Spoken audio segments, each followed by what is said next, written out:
ప్రార్థన చేసుకుందామండి. పరమందున్న మా తండ్రి, దయగల మా దేవా, మీ ఘనమైన నామమునకు వేలాది స్తుతులు స్తోత్రములు తండ్రి. మహోన్నతుడా, ఇంతవరకు మీ నామమందు మాకు అనుగ్రహించిన క్షేమాన్ని, సంతోషాన్ని బట్టి మీకు స్తుతులు స్తోత్రములు తండ్రి. గతించిన కాలం అంతటిలో మీ కృప చొప్పున మమ్మను కాచి కాపాడి నేటి వరకు మీరు రెక్కల చాటున భద్రపరిచినందుకు ఈ మధ్యాహ్న కాల సమయంలో మీ పిల్లలైన మేము చిన్నిమందగా మీ పాత సన్నిధికి చేరి ఇంతవరకు మీ ఘనమైన నామమును స్తుతించి కీర్తించి కొనియాడడానికి మాకిచ్చిన ఈ చక్కటి అవకాశమును బట్టి మీకే స్తుతి స్తోత్రములు చెల్లించుకొనుచున్నాం. అల్పులమైన మమ్మల్ని ప్రేమించి ప్రభువా, మరొకసారి మీ ప్రియ పిల్లలముగా ఈ విధంగా మీ పాద సన్నిధికి చేరటానికి చక్కటి భాగ్యాన్ని మా అందరికీ ప్రాప్తింపచేసి ఉన్నారు.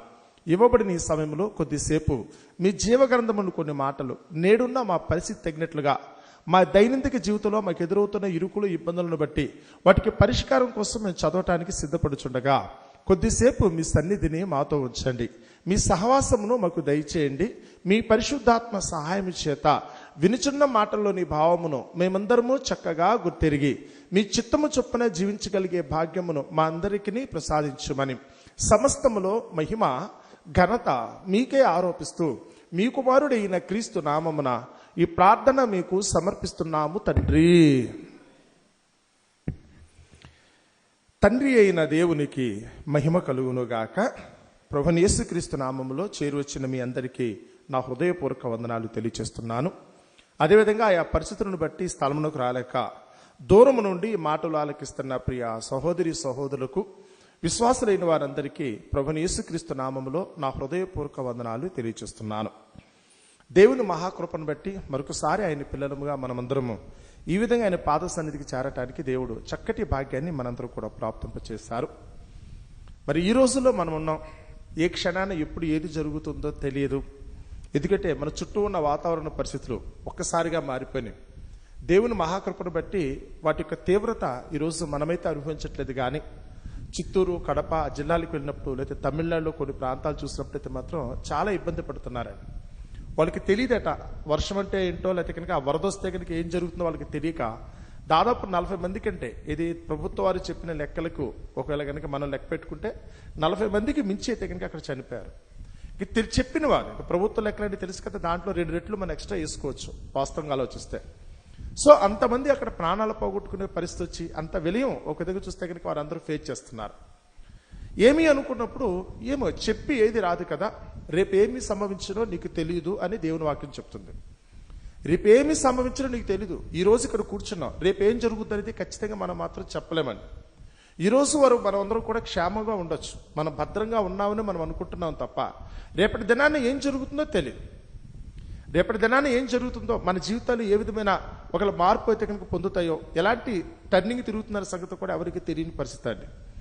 కాబట్టి మన వరకు వచ్చేప్పటికీ ఇంకా దేవుని చిత్తాన్ని గురించి తెలుసుకున్నప్పుడు, లోకంలో మనుషులైతే మాత్రం చెప్తూ ఉంటారట, ఏమీ లేదు, అంతా నెమ్మదిగా ఉంది, సమాధానంగా ఉంది, సుఖంగా ఉండు, సంతోషించు, ఆనందించు అని చెప్పుకుంటూ ఉంటారే తప్ప రాత్రికి ఏం జరగబోతుందో, రేపటికి ఏం జరగబోతుందో కూడా చాలా మందికి తెలియదు. ప్రభువైన యేసుక్రీస్తు వారు సువార్త ప్రకటిస్తున్న రోజుల్లో ఒక ధనవంతుని యొక్క మనస్తత్వాన్ని గురించి అతను ఏమన్నాడు, దానికి ప్రభువైన యేసుక్రీస్తు వారు చెప్పిన సమాధానం ఏమి అన్న సంగతుల గురించి మీకైతే కనుక కొద్ది మాటలు నేను చదివి వినిపిస్తాను. ఒక ఆయన ఉన్నాడట, ఆయనైతే కనుక తన భూమి బాగా పండింది. ఆ రాత్రికి దేవుని ముందు మాట్లాడకుండా తన ప్రాణంతో తాను చెప్పుకుంటున్న మాటను బట్టి యేసుప్రభువు వారు ఇచ్చిన సమాధానం ఎలా ఉందో ఒకసారి చదువుతున్నాను. లూకాసు వార్త 12వ అధ్యాయము 17వ వచనం నుంచి మనం చదువుకుందాం. చూడండి, లేదా 16 నుంచి ఒక ఉపమానం కదా, ప్రభువైన యేసుక్రీస్తు వారు చెప్తున్న ఉపమానం నేను చదువుతున్నాను. లూకాసు వార్త 12వ అధ్యాయము 16వ వచనం. యేసు వారితో ఈ ఉపమానము చెప్పెను. ఒక ధనవంతుడు భూమి సమృద్ధిగా పండెను. అప్పుడు అతడు, నా పంట సమకూర్చుకున్నటకు నాకు స్థలం చాలదు, కనుక నేను ఏమి చేతునని తనలో తాను ఆలోచించుకొని, నేను ఎలాగూ చేతును, నా కొట్లు విప్పి వాటికంటే గొప్ప వాటిని కట్టించి అందులో నా ధాన్యంతటిని, నా ఆస్తిని సమకూర్చుకొని, నా ప్రాణముతో, ప్రాణమా, అనేక సంవత్సరములకు విస్తారమైన ఆస్తి నీకు సమకూర్చబడి ఉన్నది, సుఖించుము, తినుము, త్రాగుము, సంతోషించమని చెప్పుకుందుననుకొనెను. ఈ మాట చదువుతున్నప్పుడు వాస్తవంగా అయితే కనుక సుమారుగా యేసుప్రభు వారు చెప్తున్న మాట అంటే ఇప్పటికే 2000 సంవత్సరాల క్రితం ఆనాడున్న సమకాలీన పరిస్థితులు. ఒకవేళ కనుక వారు విస్తారమైన భూమి ఉంది, అదైతే కనుక విస్తారమైన పంట కూడా పండిందట. ఆ పంట ఎంతవరకు ఉందనుకుంటే చెప్తున్నాడు, అనేక సంవత్సరములకు సరిపడా పంటనైతే కనుక వాళ్ళు సంపాదించుకున్నారు.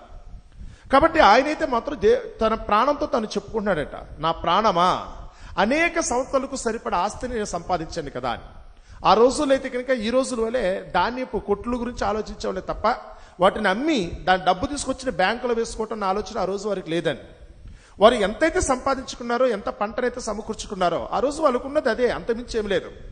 అయితే కనుక ఒకళ్ళ గొర్రెల మందులో మేకల మందులో వాళ్ళ ఆస్తిగా ఉండేవి, లేకపోతే కనుక వాళ్ళకైతే కనుక వ్యవసాయం పండైతే కనుక ధాన్యపు గింజలు వాళ్ళ దగ్గర ఉండేవి.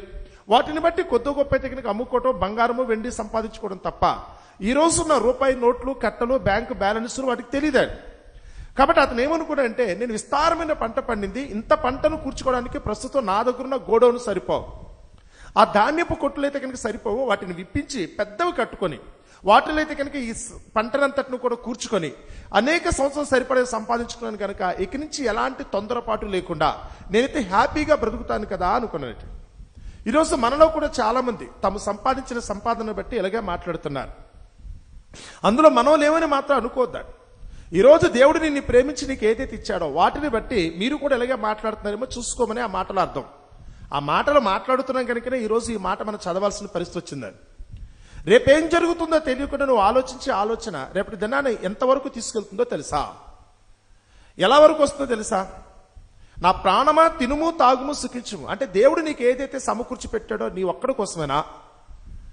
లోకంలో ఒకరి కనుక కుటుంబ యజమాని ఉన్నారనుకుంటే యజమాని సంపాదించేది కుటుంబంలో భార్యకి, బిడ్డలకి, కనుకున్న తల్లిదండ్రులకి, అన్నదమ్ములు ఎవరైతే కనుక వారి మీద ఆధారపడి ఉన్నారో వారందరికీ చెందేటట్టుగానే కదా కుటుంబ యజమాని సంపాదించేది. లేదా ఒకవేళ నువ్వు ఒక నాయకుడిగానో లీడర్గానో నువ్వు ఉన్నావు అనుకుంటే, ఒక దేశానికి నువ్వు రాజుగా ఉన్నావు అనుకుంటే కనుక నీ చేతి కింద ఉన్న వాళ్ళందరి యొక్క సౌభాగ్యాన్ని గురించి నువ్వు ఆలోచించాలని. వాళ్ళందరూ కూడా సరిగా తినటానికి ఉందా? వారందరూ కూడా సుఖంగా సంతోషంగా జీవించడానికి ఉన్నదా? వారు ఏమైపోతున్నారో ఆలోచించుకోవాల్సిన పరిస్థితి ప్రతి మనిషికి ఉంటుందని.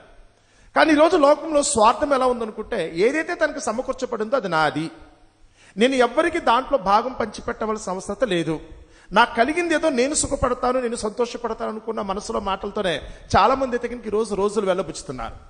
కానీ వాళ్ళకి అర్థం కానిది ఏంటంటే కనుక దేవుడు నీకు ఏదైతే నిన్ను ప్రేమించి ఇచ్చాడో నీకు మోర్ దాన్ ఎనఫ్, నీకు కావలసిన దానికంటే ఎక్కువ ఉంది. గుర్తుపెట్టుకోండి, అతను అనేక సంవత్సరాల గురించి ఆలోచిస్తున్నాడు. పంట ఎప్పుడు కూడా ఒక్కసారి చాగిపోదు కదండి.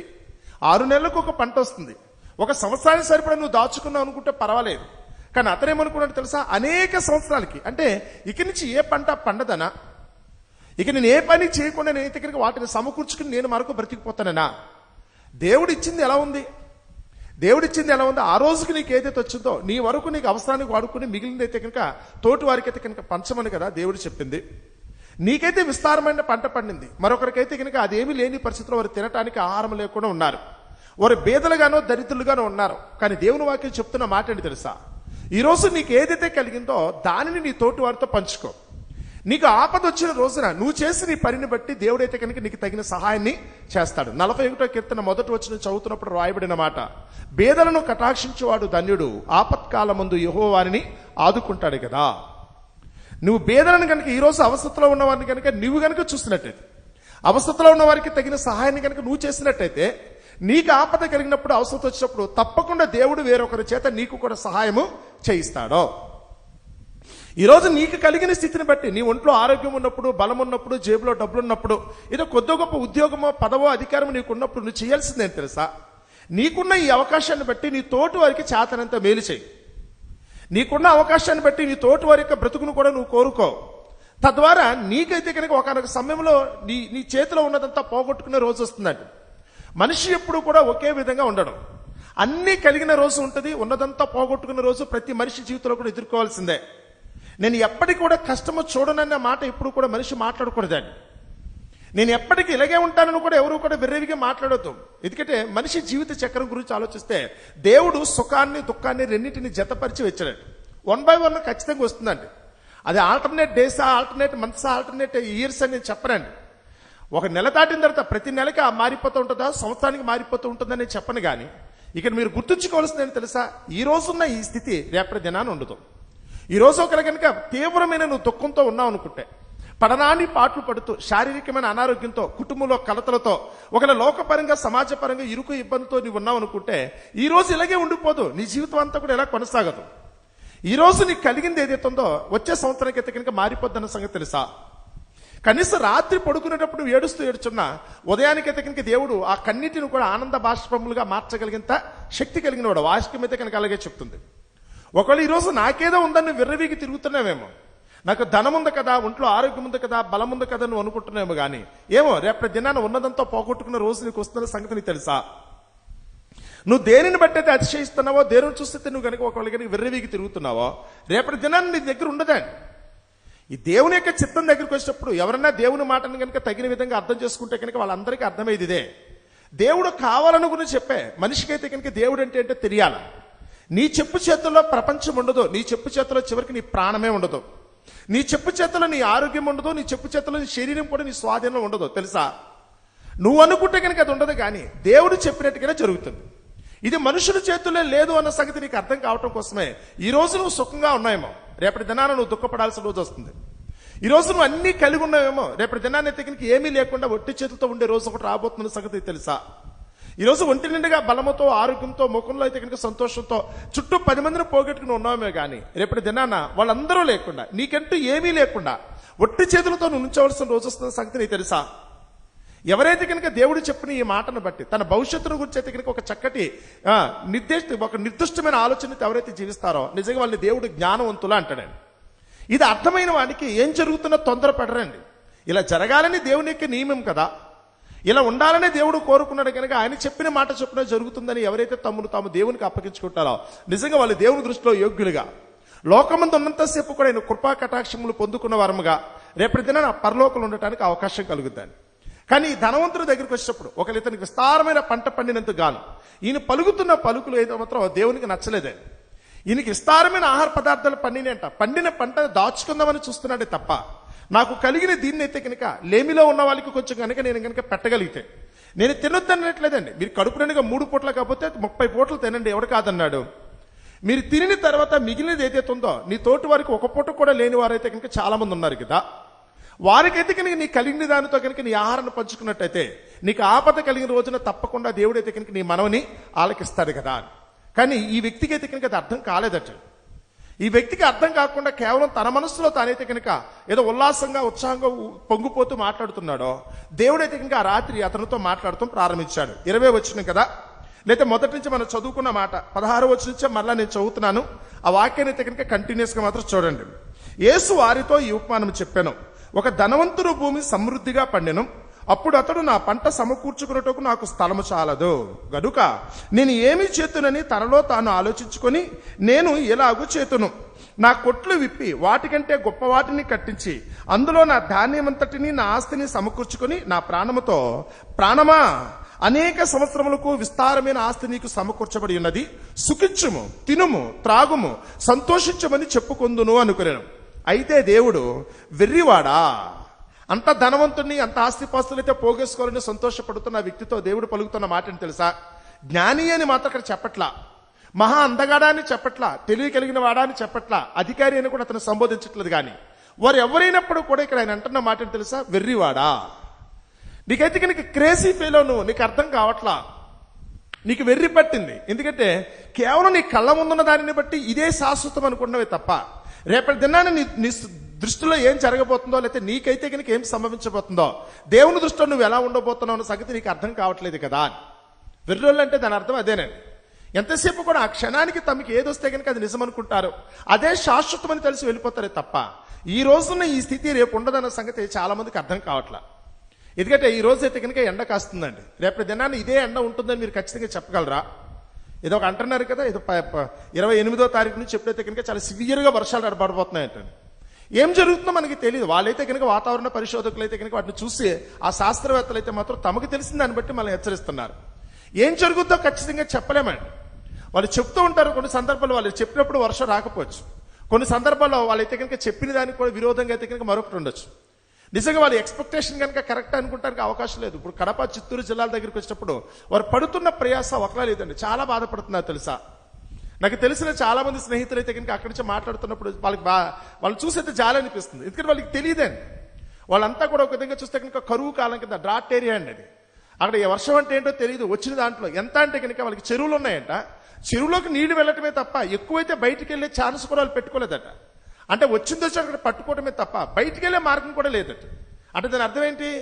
ఈ నీళ్లు ఎప్పుడు కూడా నిండదు కదా అని. కానీ ఈ రోజు అయితే నిండిపోయి పగిలిపోయి ఊర్లో అయితే కనుక మునిగిపోయేంత పరిస్థితి కొనుకొచ్చేస్తుందని. ఏం జరుగుతుందంటే ఏమో ఎవరు చెప్పలేరు. నువ్వు ప్రిపేర్డ్గా ఉండాలి తప్ప, నేను ఏది వచ్చినప్పుడు కూడా నేను సిద్ధపడి ఉంటానని అనుకోలే తప్ప జరగదలే అని మాత్రం ఎప్పుడు అనుకోద్దు సుమా. ఇక్కడ కూర్చుని మీరు అందరూ కూడా ఈరోజు కొంతమంది సుఖవంతంగా ఉన్నారు, మరి కొంతమంది హృదయంలో దుఃఖంతో ఉన్న వాళ్ళు కూడా ఉన్నారు. నేనేమి ఇద్దరిని కూడా ఒకటని మాత్రం చెప్పనండి. కానీ ఒకటి మాత్రం, ఈరోజు ఏదైతే ఈ స్థితి మీకు కలిగిందో రేపు మాత్రం ఉండదు. అది రేపు అంటే కనుక ఒక రోజు నేను 24 గంటలు గ్యాప్ ఇచ్చి మీకు చెప్పట్లేదు, కానీ అది నెల పట్టొచ్చు, సంవత్సరం పట్టొచ్చు, ఏదో ఒక సమయంలో ఈ రోజు మీకున్న ఈ సుఖవంతమైన స్థితి రేపటి దినాన్ని అయితే కనుక దుఃఖకరంగా మారిపోతుంది. ఈ రోజు అక్కడ మీరు కన్నీళ్లతో ఉన్నారనుకుంటే కనుక ఇదే మీ జీవితాంతం ఉండదండి. ఈ గాయం ఎప్పటికీ మాత్రం ఉండదు. 4 రోజులు పోయేటప్పటికల్లా మళ్ళీ పరిస్థితి అయితే కనుక మొదటికి వస్తుంది. ఈ రోజు కన్నీళ్లతో ఉన్న వాళ్ళు రేపటి దినాన్ని అయితే కనుక నవ్వబోతున్నారు. ఇది దేవుని యొక్క చిత్తం. మన బ్రతుకులు అయితే కనుక ఇది ఒక పార్ట్గా ఎప్పటికప్పుడైతే కనుక ఇలా జరుగుతున్న పరిణామాన్ని చక్కగా అర్థం చేసుకుని వెళ్ళిపోవాలని. అలా కాకుండా ఇలాగే ఉండిపోతాను, నేను ఎప్పటికీ ఇలాగే ఉంటాను, నేను మహారాణిని మహారాజునని మాత్రం ఇప్పుడు అనకండే. నేను ఇలాగే కూర్చుంటాను అనుకుంటే మాత్రం చాలా మందికి అయితే కనుక దేవుడు విధించే శిక్ష అలాగే ఉంటుంది. ఎందుకంటే ప్రకటన గ్రంథాల దగ్గరికి వచ్చినప్పుడు లోకంలో చాలా మంది సగటు మనుషుల యొక్క ఆలోచన విధానం ఎలా ఉంటుంది అనుకున్నప్పుడు ఒకసారి నేను చదువుతున్నాను చూడండి. ప్రకటన గ్రంథము 18వ అధ్యాయము. నేనైతే కనుక ఎప్పటికీ ఎలాగే ఉండిపోతాను, నేను ఎప్పుడు కూడా ఏమి మాత్రం కూడా నాకు కలిగిన స్థితిని అయితే కనుక పోగొట్టుకొనను అనుకున్నదట. చూడండి ఆ మాట నేను చదువుతున్నాను. 7వ వచనం చదవనా లేదా 6వ వచనం చదువుతున్నాను. లోకంలో చాలా మంది మనుషులకున్న ఇలాంటి అహంకారపూరితమైన స్వభావం, వారు కలిగిన సుఖవంతమైన స్థితిని బట్టి వారు పలికే పలుకు ఎలా ఉంటుందో చదువుతున్నాను. ప్రకటన గ్రంథము 18వ అధ్యాయము 6వ వచనం నుంచి చదువుతున్నాను. అది ఇచ్చిన ప్రకారము దానికి ఈడి కొలిచిన కొలత చొప్పున ఇవ్వబడుతుంది. యేసుప్రభువు చెప్పిన మాట మీకు గుర్తుంది కదా. నీ బ్రతుకాలంలో నువ్వు ఎలాగైతే కనుక ఏ కొలత అయితే కొలిచావో అదే కొలత, ఎదుటివాడికి నువ్వు ఎలాంటి తీర్పు తీర్చావో అదే తీర్పు నీకు వస్తుంది తెలుసా. ఎదుటివాడికి నువ్వు కీడు చేస్తే కనుక ఖచ్చితంగా నీకు కీడు వస్తుంది. ఎదుటివాడి వల్ల కనుక నువ్వు మంచి చేస్తే కనుక తప్పకుండా ఆ మంచి నీకు కూడా సంభవిస్తుంది. నువ్వు ఏది చేస్తే అది నీ బ్రతుకాలంలో ఏది చేస్తావో ఖచ్చితంగా నువ్వు చనిపోయే లోపల నువ్వు ఎక్కడికో వెళ్ళి శిక్ష పడటం మాత్రం కాదు, నువ్వు ఖచ్చితంగా ఈ లోకంలో ఉన్నప్పుడే ఖచ్చితంగా దానికైతే మాత్రం నువ్వు ప్రతిఫలం మాత్రం చెల్లించాల్సిందే. నువ్వు మంచి చేస్తే నీకు మంచి వస్తుంది, చెడు చేస్తే నీకు చెడు వస్తుంది. ఇందులో ఎవరికి మొహోటం లేదు. నేను ఏదో భక్తురాలిని కదా భక్తుని కదా అని మాత్రం పిచ్చి పిచ్చి ఆలోచనలు మాత్రం పెట్టుకోకండి. మీరు ఎంత విశ్వాసంగా వచ్చి దేవుని సన్నిధిలో కూర్చున్నా చేతిలో బైబిల్తోనూ 24 గంటల ప్రార్థనతో ఉన్నాను కూడా దయచేసి అనుకోకండి. ఏదో కానుకలు ఇస్తున్నాను కదా, గుళ్ళు గోపురాలు కడుతున్నాను కదా, లేకపోతే కానీ తీర్థయాత్రలు చేస్తున్నాను కదా, నోములు వ్రతాలు ఉన్నాయి కదా, ఉపవాసాలు ప్రార్థనలు చేస్తాను మాత్రం దయచేసి ఎవరు మోసపోకండి. వీటిని బట్టి కాకుండా నువ్వు చేసే పనులు, నీ సాటి వానితో నువ్వు జరిగించే నీ రోజువారి దినచర్య ఎలాగైతుందో దానిని బట్టి తీర్పు ఉంటుంది. నీ నోటి వెంట వచ్చే మాటలు నీ తోటి వానితో నువ్వు ఎలా పలుకుతున్నావో ఏదో ఒక రోజున అదే పలుకులు నీ దగ్గర కూడా వస్తాయి. నువ్వైతే కనుక ఎదుటివాడితో నేర్పే సంబంధాలు ఎలాగైతే ఉంటుందో వాటిని బట్టి ఎదుటివాడితో నువ్వైతే కనుక ఎలా ప్రవర్తిస్తున్నావో అదంతా కూడా నీకైతే కనుక తిరిగి వచ్చే రోజు ఒకటి ఉంది. క్లియర్గా చెప్తున్నాడు, నువ్వు ఎట్టి కొలతతో కొలుస్తావో అట్టి కొలతతోనే నీకు అనుగ్రహించబడను. నువ్వు ఏది విత్తితే దాని నుంచి వచ్చిన పంటని నువ్వు కోస్తావు. ఒకవేళ చిన్నప్పుడు నువ్వు చేసిన పని అనుకుంటే కనుక ఈ రోజైతే కనుక పక్వానికి వస్తుంది, గమనించాలి. అది పెరిగి పెద్దదే, ఆ మొక్క తప్పకుండా అదే కనుక ఫలానిస్తుంది కదా. నువ్వు విత్తని విత్తనమే దాని పంట నువ్వే కోసుకోవాల్సి వస్తుంది. నువ్వు కొలిచిన కొలతే తప్పకుండా అదే కొలత. నువ్వు కనుక యథార్థవంతమైన హృదయంతో తోటి వారి మీద ప్రేమతో కనుక నువ్వు తీర్చే తీర్పులు ఉన్నాయనుకుంటే కనుక తప్పకుండా దేవుడు నీకు అలాంటి తీర్పే ఇస్తాడు. నువ్వు వేసిన విత్తనం మంచిది అనుకుంటే కనుక వచ్చే ఫలాన్ని కూడా మంచి ఫలాన్ని అయితే నువ్వు కోసుకుంటావు. నువ్వు నాటింది మంచిది కాకపోతే మాత్రం నీకు వచ్చేది కూడా విషమే తప్ప మరొకటి ఉండదు కదా. కాబట్టి ఇక్కడైతే కనుక దానికి రివెంజ్ అన్నట్టుగా దేవుడు చెప్తున్న మాట ఎలా ఉందో చూడండి. 6వ వచనం, అది ఇచ్చిన ప్రకారము దానికి ఇవ్వండి. అది ఇచ్చిన ప్రకారం దానికి ఇవ్వండి. అక్కడైతే కనుక చెప్పబడుతున్న మాట అయితే మాత్రం వేశ్య అన్న ఉద్దేశంతో అక్కడ పలుకుతున్నాడు. లోకాన్ని అంతటిని కూడా పాడు చేసింది కదా. తనకున్న అందచందాలను బట్టో, మోహపు చూపులను బట్టో, లేకపోతే సుఖ సౌఖ్యాలను బట్టో ఈరోజు లోకం దగ్గరికి వచ్చేప్పటికల్లా లోకానికి దేవుడు తీర్చబోయే తీర్పు ఇలాగే ఉంది. అది లోకము అది అనుకున్నప్పుడైతే కనుక పర్వం అయితే కనుక లోకాన్ని గురించి మాట్లాడుతున్నాడు. ఈరోజు లోకం యొక్క ప్రవర్తన ఎలా ఉందో ఒకసారి చూడండి. లోకం అంటే ఎవరో కాదు కదా, అందులో నా తల్లిదండ్రులు ఉన్నారు, లేదా అన్నదమ్ములు ఉన్నారు, నీ భర్త భార్య ఉన్నారు, లేకపోతే కనుక కొడుకు కూతురు ఉన్నారు. ఎవరో కాదండి, లోకానుసారంగా మాట్లాడేవాడు దైవ భీతితో మాట్లాడేవాడికి వ్యత్యాసం అండి. నువ్వు దైవభీతితో మాట్లాడితే కనుక నీ ప్రవర్తనకి లోకానుసారంగా నువ్వు మాట్లాడే మాటకున్న ప్రధానికైతే కనుక చాలా వ్యత్యాసం ఉంటుంది. సో లోకం ఎప్పుడు కూడా ఏమి తిందుమా, ఏమి తాగుదుమా, ఎంత సంపాదించుదుమా, ఎంత సుఖించుదుమా, ఎంత గొప్ప చేసుకుందుమా, ఇది లోకం యొక్క పద్ధతి అండి. పరిస్థితులన్నీ అనుకూలంగా ఉన్నాయన్న ఉద్దేశంతో అయితే కనుక దోచేయి అన్న ఉద్దేశంతో చాలా మంది వెళ్ళిపోతున్నారు. కానీ ఈ రోజు నువ్వు ఏ పని అయితే చేస్తున్నావో రేపటి దినాన నీకు పట్టబోయే గతి అంటే తెలుసా? రేపటి దినాన నీకు దేవుడు తీర్చబోయే తీర్పు ఎలా ఉంటుందని ఇప్పుడు గ్రహించావా? చూడండి, ఇక్కడికి వచ్చే ప్రకారం ఆయన అంటున్నమాట, వెర్రివాడని సంబోధించాడు చూసారా? ఆ వెర్రితనం అంటే ఎలా ఉంటుందో, దానికి ఇచ్చే తీర్పు ఎలా ఉంటుందో అనుకున్నప్పుడు ఆయన అంటున్నాడు, అది ఇచ్చిన ప్రకారం దానికి ఈడి, దాని క్రియల చొప్పున దానికి రెట్టింపు చెయ్యండి. నువ్వు చేసే పనికైతే కనుక రేపటి దినాన శిక్ష ఖచ్చితంగా. ఎప్పుడైనా మీ కళ్ళంటే నీళ్ళు వచ్చినప్పుడు, మీ మనసులో దుఃఖం వచ్చినప్పుడు, అది ఒంట్లో పుట్టిన అనారోగ్యాన్ని బట్టో, కుటుంబంలో కలిగిన కలతో, మీ వ్యాపారంలో వచ్చిన నష్టమా, లేకపోతే సమాజంలో ఎదురైన ఇబ్బంది చూసుకోండి. అది సంభవించినప్పుడు మీ కళ్ళంటే నీళ్ళు వస్తాయి చూసారా? మీకు ఏదైనా జరగరాంది జరిగిందని మీరు ఏడ్చే రోజున ఒక్కసారి మీరు వెనక్కి జ్ఞాపకం చేసుకుంటే, అవును కదా, గడిచిన కాలంలో నేను చేసిన తప్ప ఈ రోజైతే కనుక నాకు శిక్షగా పరిణమించిందన్న సంగతి మీరు గుర్తించాలి. గడిచిన కాలంలో నేను చేసిన తప్పే అది శిక్ష అయింది కదా, ఇప్పటికి నాకు అర్థమైంది నేను ఏం తప్పు చేశాను, నేను ఏం తప్పు చేశాన సంగతి మీకు అర్థం కావాలి. ఈరోజు దేవుడు కూడా మీకు కూడా చెప్తున్నమాట, అది చేసిన క్రియల చొప్పున దానికి ఇప్పుడు రెట్టింపు కలిగి చేయండి. మీరు మంచి క్రియలు చేస్తే కనుక ఇప్పుడు రెట్టింపు మేలులైతే మీరు పొందుతారు. కానీ మీరు చేసింది కనుక ఒకవేళ కనుక దుష్టత్వంతో కూడుకున్నది, కీడుతో కూడుకున్నది అయితే మాత్రం రెట్టింపు కీడు మీకు జరగబోతున్న సంగతి మీరు మర్చిపోకండి. మీకు రెట్టింపు కీడు జరగబోతున్న సంగతి మాత్రం మీరు మర్చిపోకండి కదా. ఈరోజు మనం కూడా అంతే కదా, వారి క్రియలు వారి వెంట వెళుచున్నవి. గడిచిన వారం అయితే కనుక మీకు ఆదివారం చెప్పిన మాట, మనం చేసిన పనే ఎక్కడికి పోదో. ఈ లోకంలో ఉన్నంతసేపు నువ్వు చేసిన క్రియలు చొప్పున నీకైతే కనుక దేవుడు తీర్పు చెప్తాడు. ఇక్కడ ఉన్నంతసేపు ఆ క్రియలు నేను వెంటాడతాయి. నువ్వు మంచి చేస్తే కనుక మంచి అవుతుంది, చెడు చేస్తే కనుక చెడు అవుతుంది.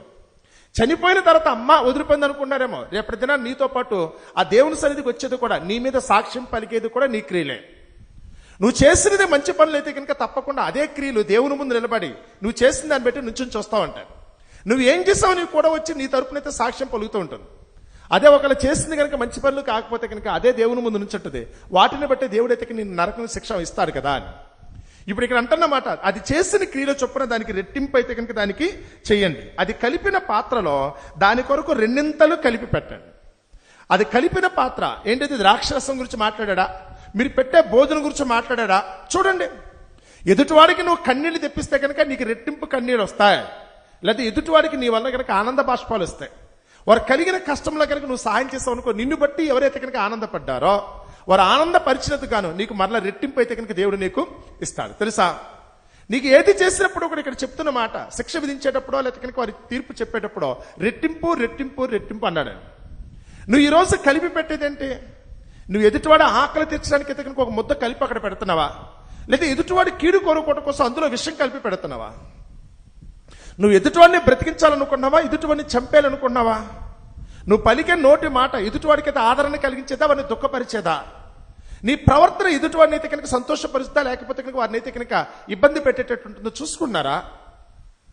ఈరోజు నాకేదో కష్టం వచ్చింది, నష్టం వచ్చిందని దేవుని ముందు నిలబడటం కాదండి.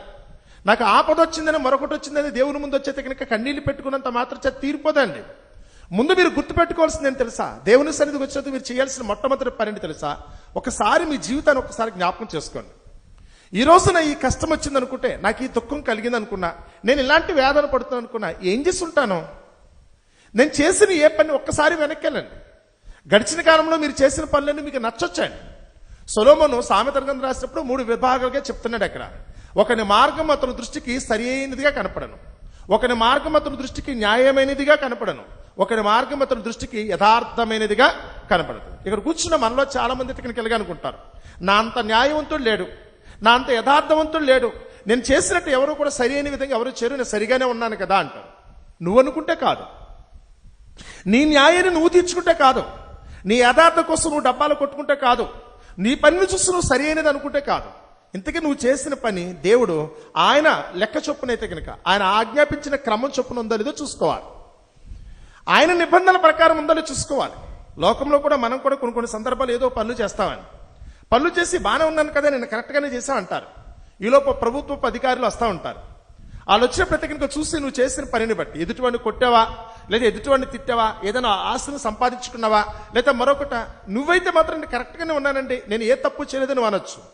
కానీ ప్రభుత్వ అధికారులు వచ్చినప్పుడు వాళ్ళు ఏమంటే తెలుసా, కాదండి ఇది రూల్స్ ప్రకారం లేదండి, మీరు రూల్స్ ప్రకారం లేదండి, ఇది కరెక్ట్ కాదండి, ఇలా చేస్తే కనుక ఒప్పుకోరండి, రూల్ అయితే ఇదండి. అదేంటండి, మనం చాలా సందర్భాలు ఆశ్చర్యపోతూ ఉంటాం. అదేంటంటే మనిషికి మేలు కలిగేది ఒప్పుకోరంటే కనుక అది కరెక్టేనండి, మోరల్గా ఆలోచిస్తే అది రైట్, కానీ యాజ్ పర్ లా అనుకుంటే కనుక చట్ట ప్రకారం ఆలోచిస్తే ఇది తప్పు కదా అని. లోకంలో ఈ రోజైతే కనుక మనం చేసే పనులు కూడా కొన్ని సందర్భాల్లో చట్టానికి ఒప్పుదల అవ్వండి, ప్రభుత్వం ఒప్పుకోదండి, అధికారులు దాన్ని అయితే కనుక అంగీకరించరండి. ఎందుకంటే వాళ్ళ రూల్స్ ఏదైతే ఉందో దానికి తగినట్టుగానే మనం ప్రవర్తించాలి తప్ప మన మనస్సాక్షి అనుకుంటే కుదరదండి. లోకంలో అధికారులకే నువ్వు నచ్చలేదు అనుకుంటే, నువ్వు చేసే పనులు వాళ్ళే ఒప్పుకోవట్లేదు అనుకుంటే, మరి దేవుని ముందు నిలబడినప్పుడు ఏం చెప్తారు? నేను యథార్థంగా ఉన్నానంటే కాదు, నువ్వు యథార్థవంతుడో కాదో పరిశీలించి దేవుడు కదా చెప్పాల్సింది. నువ్వు న్యాయంగా చేస్తావని నువ్వు అనటం కాదు, దేవుడు కదా చెప్పాల్సింది. నువ్వు సరైన విధంగా ఉన్నావని నీకు నువ్వు డబ్బా కొట్టుకోవడం కాదు, కానీ దేవుడు కదా అది చెప్పాల్సింది. ఉన్నారా? చూడాలి కదా, చూడాలి కదా.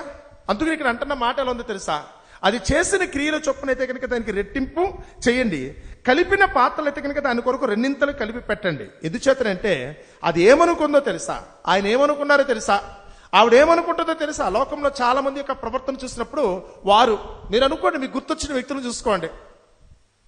ఎవరైతే కనుక కన్నులు మెరకలయ్యి నెత్తి మీద కొమ్ములు మనుషుల వాళ్ళు కొంతమంది మాట్లాడతారు కదా, కళ్ళు నెత్తి మీదకి ఎక్కినాయి అంటారు, మీరు ఒళ్ళు కొవ్వెక్కింది కదా వీళ్ళు. కానీ అలాంటి వారు పలికే పలుకులు ఎంత అహంకారపూరితంగా ఉంటుందో తెలుసా. వాళ్ళు తప్పు మీద తప్పు చేస్తూ కూడా తోటి వారి యొక్క కన్నిటిని అయితే కనుక వాళ్ళు ఏదో కూల్ డ్రింక్ తాగినట్టు తాగేస్తారు. అవతల వాళ్ళు ఏడుస్తుంటే కనుక వాళ్ళకి చాలా సరదాగా ఉంటుంది తెలుసా. అవతల వారు కష్టపడుతుంటే కన్నీళ్లు పెడుతుంటే కనుక ఏదో వాళ్ళు పశువుల కంటే హీనంగా చూసే వాళ్ళు కూడా చాలా మంది ఉన్నారు. ఒకళ్ళ కోడల గురించో అత్త గురించి వచ్చేప్పుడైతే కనుక సమయం ఉన్నంతసేపు అత్తేమో కోడల మీద అయితే కనుక అలాంటి బల ప్రయోగమే చేస్తుందండి. కొత్తగా వచ్చిన కోడల మీద అత్తగారు అయితే కనుక అలాంటి జులుమే. 4 రోజులు పోయిన తర్వాత ఏమవుతుంది, చక్రం తిరుగుతుంది కదండి. ఆవిడ ఒంట్లో ఓపిక తగ్గిపోయిన తర్వాత కొడుకు మెల్లగా కనుక భార్య పక్షానికి వచ్చేసిన తర్వాత ఇప్పుడు కోడలు తానేంటో ఇప్పుడు నిరూపించుకునే పరిస్థితి వస్తుందండి. తానేంటో నిరూపించుకునే పరిస్థితి. ఇది చిన్నగా కుటుంబంలోని అత్త కోడల గురించి మాత్రమే కాదండి, తండ్రి కొడుకుల దగ్గరికి వచ్చినా అంతే. తండ్రి పెత్తనంలో ఉన్నంతసేపు, బలిమిలో ఉన్నంతసేపు కొడుకు అయితే కనుక తండ్రి దగ్గర చేయి చాచాల్సిన పరిస్థితి కదా. ఆ తండ్రి చెప్పు చేతిలో కొడుకు ఉండాలండి. ఒకవేళ కనుక అతను మంచిగా ప్రవర్తిస్తే కనుక కొడుకు కూడా అలాగే ఉంటాడు. కానీ ఒకళ్ళు ఉండకుండా కనుక క్రూరంగా కనుక కష్టంగా కనుక పెంచాడు అనుకోండి, పెద్ద అయిన తర్వాత ఇప్పుడు కొడుకు అయితే కనుక పెద్దోడు అవుతాడు, ఒంట్లో బలం వస్తుంది, సమర్థించుకునే శక్తి వస్తుంది. ఇప్పుడు తండ్రి అయితే కనుక వృద్ధాప్యలోకి వస్తాడు, కూర్చుంటే లేవలేరు, లేస్తే కూర్చోలేరు. అప్పుడు కొడుకు గతకాలప జ్ఞాపకాలన్నీ కూడా చేసుకుని, గతకాలం నువ్వు ఏదైతే చేసావో ఇప్పుడు నాకు అదే చేస్తాను కదా అంటాడు. నువ్వు కొలిచినట్టే నేను కొలుస్తాను, నువ్వు కలిపినట్టే నేను కూడా కలుపుతాను కదా, నువ్వు మాట్లాడినట్టే నేను కూడా మాట్లాడతాను కదా అంటూ. అంతే కదా. రాజకీయ పార్టీల దగ్గరికి వచ్చి అనుకోండి, సపోజ్ ప్రభుత్వం చేసే పార్టీలు కొంతమంది అధికార పక్షంలో ఉంటారు, కొంతమంది ప్రతిపక్షంలో ఉంటారు. అధికార పక్షంలో ఉన్నంతసేపు కూడా వాళ్ళు ప్రవర్తించే ప్రవర్తన తెలుసా, ఎరా ఒరే వసే అనుకుని బాగా తిట్టుకుంటారండి. అయిపోయింది, రోజులు మారిన తర్వాత ఎప్పుడు ఉండవు కదా. ఇంతకుముందే చెప్పాను కదా, దేవుడు చెప్పే మాట ఎప్పుడు కూడా నీ స్థితి ఎప్పుడు ఒకలా ఉండదు, అర్థం చేసుకుంటే సరిపోద్దండి.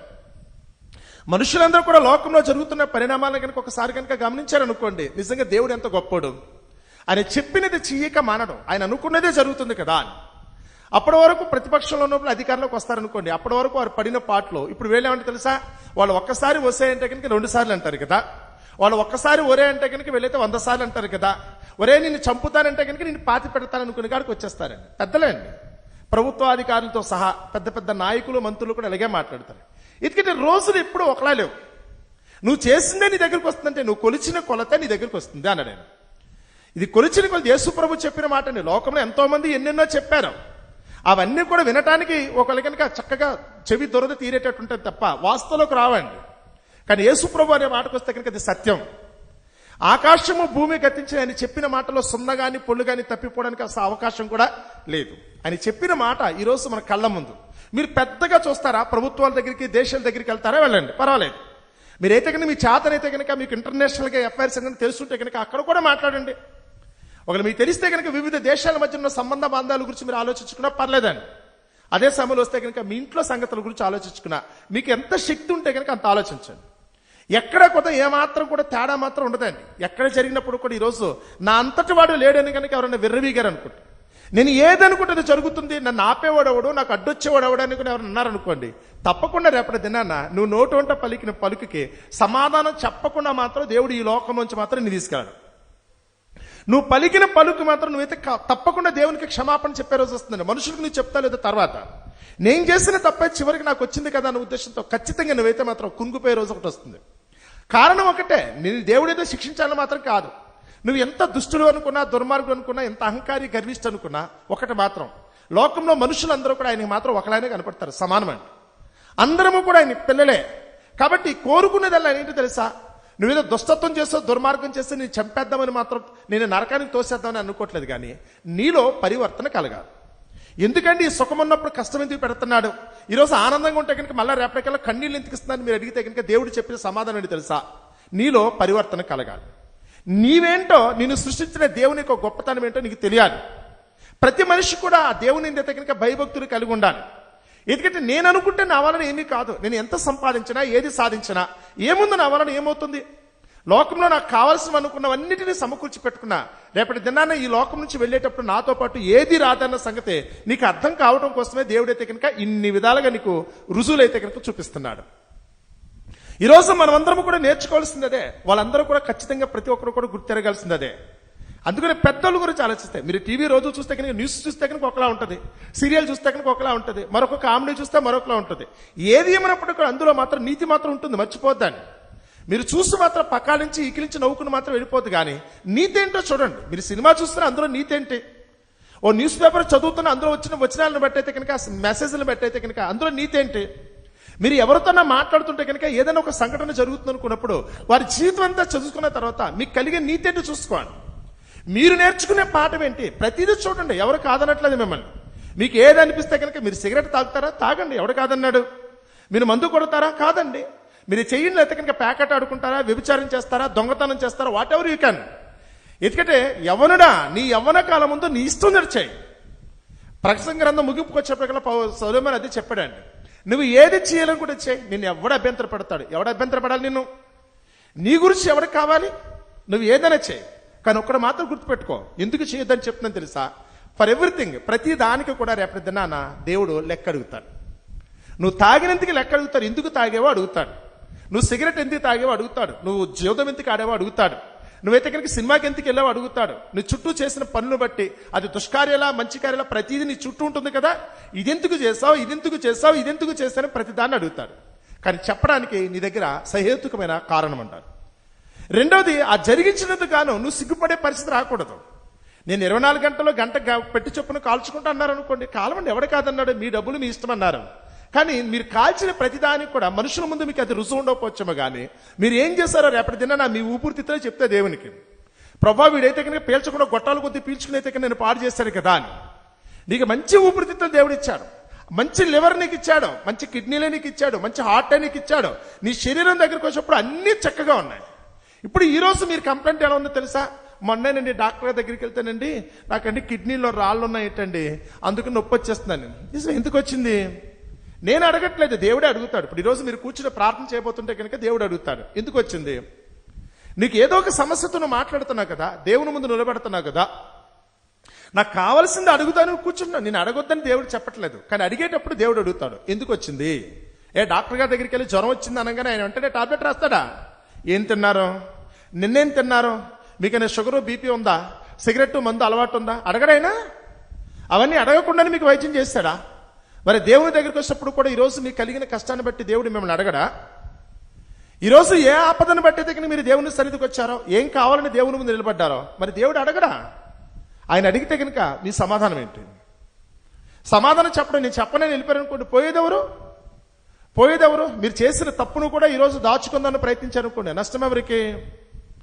నష్టం ఎవరికి? పోతే ఈ లోకంలో ఉన్నంత వరకు ఉంటాను, పోతే పోతారు అనుకుంటా కాదండి. శిక్ష ఇక్కడ ఆగిపోద్ది అనుకుంటున్నారా? ఒకవేళ దేవుని ముందు కనుక ఇప్పటికీ మీరైతే కనుక పశ్చాత్తాపడకుండా ఉన్నంతకాలం ఉంటాను, పోతే పోతాను అనుకుంటే కాదండి. అసలు శిక్ష ముందుందో తెలుసా? ఈ రోజు కలిగిన ఈ చిన్న నొప్పిని బట్టే చాలా మంది ఆత్మహత్యలు చేసి చచ్చిపోతారు. పురుగు మందు తాగి, ఉరి పెట్టుకుని, ట్రైన్ కింద తలకాయ పెట్టి, లేదా మరొకటి చేసి చచ్చిపోతున్నారు. ఏంటి అంటే కనుక పోలీసు వారి దగ్గర కేసు ఎలా నోట్ చేస్తారు తెలుసా?